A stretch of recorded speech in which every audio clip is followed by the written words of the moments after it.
Offensively, how we look defensively. I thought offensively, Austin didn't have a ton of time. Timing was a little bit off. Defensively, you brought up, we were talking a little bit pre-show just about some linebacker depth, just getting beat in some of those areas that maybe we can improve on going forward. So I'll just kind of hear what you guys say there.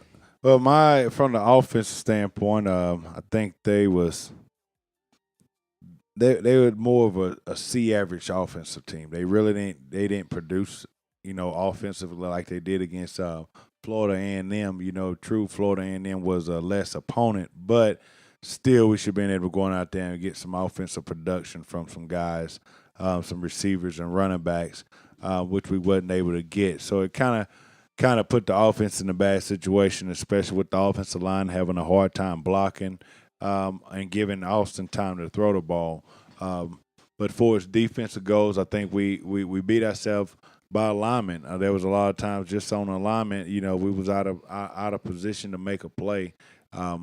And going forward in this 3-4 defense, if those guys don't get it corrected, we're going to get thrashed. So can you talk about that a little bit specifically? What you mean as far as their alignment? You were talking about just how many yards off the ball and that type of thing for linebackers. One thing that I noticed during the game that the linebacker was 5 to 6 yards off the ball. And just depends on down and distance and, is how the linebacker should play it. If it's short yardage, they need to squeeze that box, get a little closer to the offensive line, to the line of scrimmage, so they can attack quicker than they would if they were sitting back at 5 or 6 yards off. Because you got to think about it. We're in a 3-4 defense, so that means that we're going to always have 2 guys uncovered, which is going to be the guards, and playing the inside linebacker position.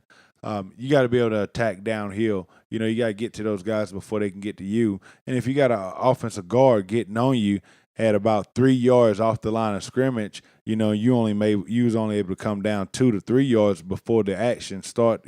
What I mean by action, before you get engaged with the offensive lineman. Then the offense is winning. You want to try to meet at the line of scrimmage. Give yourself a chance to make a play or a chance to win that possession. And the play you're kind of talking about, Kenny Hill. Kenny Hill lost his helmet there I think it was towards the end of the first quarter, and they ran a direct snap. And to your point, linebackers were lining up, and they were on the 1 or 2 yard line. The ball was on the 1 yard line. It was on the 1 yard line, and 100% that it was going to be a direct snap to the up back. And he was going to run power football. Mm-hmm. And you can't play power football at the 1 yard line with your linebacker sitting back 5 yards off the ball. And in years past that I done played football for a long time, once the ball get inside the 5 yard line, it should be goal line defense. Right. I don't understand why you got 3 down linemen anyway. Why are you still in the 3-4? Should have been goal line defense.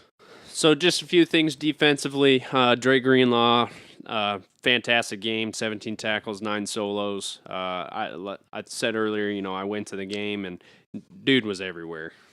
I mean, and Gerald kind of brought this point up pre-show. Is he going to be able to sustain that for the whole next 10 games of the season? Well, I think he will be able to, as long as he take care of his body. For is going to get treatments.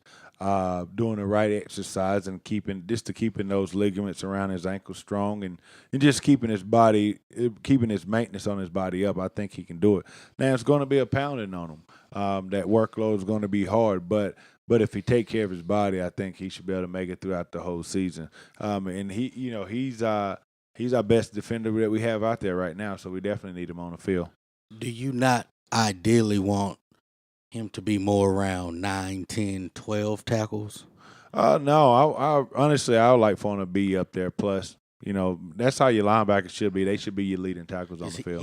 He was credited with 17. He was probably He was around. oh He yeah, probably was around. Give or take, I bet you he had at least 20. Which- I bet they yeah. probably missed 1 or 2 tackles. right. But you want that middle linebacker to be active, especially in a 3-4 defense. Now, if they was in a 4-2, then it'd be a little different. Then you look for more of your defensive linemen, one of those guys, defensive ends, or your cornerbacks to be one of your leading tackles. And he can make the plays. I think another thing that was a little surprising was just kind of the fatigue, the kind of tighten up, the hamstrings, the Definitely. little things like that. I'll kick it over to Gerald. What'd you think about that? Yeah, that was two of my takeaways. One, we'll start there. First was fatigue. I thought second half, I continued to see Arkansas players tapping the helmet, going down, cramping, whatever. I don't remember a TCU guy tapping out Neither do in I. the second half. No.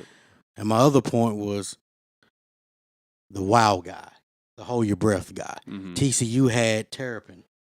We don't have offense or defense that guy that when the ball is in his hand, you hold your breath. Right. I think Hayden can be that. But we just don't have that guy in uniform on campus right now, or I haven't seen him yet. Right. But those were my 2 points. The hold your breath guy, and were we fatigued? Or was that because we're not deep enough that TCU eventually wore us down in the second half that we had guys cramping and coming out? Or is TCU where the Texas Heat had them more prepared earlier in the year? I don't know. I just think we probably, a little bit of the Heat, Texas Heat probably had those guys prepared, a little more than what we had up here in Arkansas for as this off-season goes and conditioning. But what I think it is, I think that we're not deep enough in our secondary that can run with a TCU that runs 5 wides. I don't think we have that in our depth to go out there and be able to play that all night long. And I think that was the reason why we went to a 3-4 to try to help out some of that stuff, because I remember Coach saying last year, we was doing the same thing last year when we played TCU. Our guys was tapping out. They didn't have the wind to last, and I don't know, maybe it's just TCU got something special in them that they can, tire our guys out. But I just don't think we had the depth to where guys can come out and get a breather and don't have to go right back in. So let's talk about that for a second. So depth is obviously a huge concern. We'll go ahead and touch on kind of the wow guy once we get into the offensive discussion. But so like depth wise, I know that we talked about that in prior shows, just about the kind of concern about what's going to happen, especially with, I don't think necessarily we even have the linebacker bodies yet to even go to 4 linebackers, let alone, have to rely on, another set of 4 guys to even be in there to help out. I did notice like the defensive tackle rotation was pretty interesting. I mean, it's literally Caps and Jackson like coming in and out every 1 or 2 plays. Defensive end wise, I was talking about this a little bit. I really think Sosa Agim is being wasted at just a down defensive end rather than a stand up, rather than a guy that can rush the passer. I think he's just being.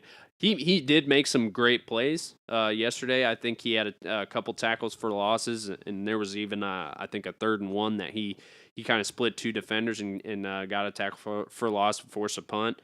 But I would like to see him moved around more, not just on that left defensive end side, but maybe have him stood up or have him lined up as a middle linebacker and coming off of an A-gap blitz or something like that. That's been my whole saying on Sosa game after watching the young man when he was in high school completely dominate all the way around the board. No matter what position he was at, he dominated. From running back, defensive end, linebacker, he dominated. And that's why I think that the coaches are using him wrong. I think he need to be that inside linebacker right beside Dre Greenlaw. Or and let Dre Greenlaw be that outside linebacker that you can move around. But I really do think that they using him and they wasting this year with having him at defensive end. If anything, have him inside at the nose tackle. Have him be somewhere where he can make a difference, because you can run away from that end to make him ineffective in a game, and which would make him be lazy and not really want to play. But yesterday he did play, and I picked him to be my guy to finish out the season with the most sacks, and they got to find a way to get him active, get him bringing more pressure than what he's doing. Are you speaking from personal experience?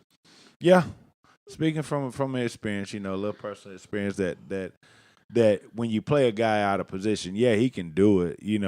Playing him We'll there. touch on that. Go ahead. Yeah, I mean, he can do it. Well, what was your personal? My personal experience was when I got here. Originally I signed to play linebacker. But it was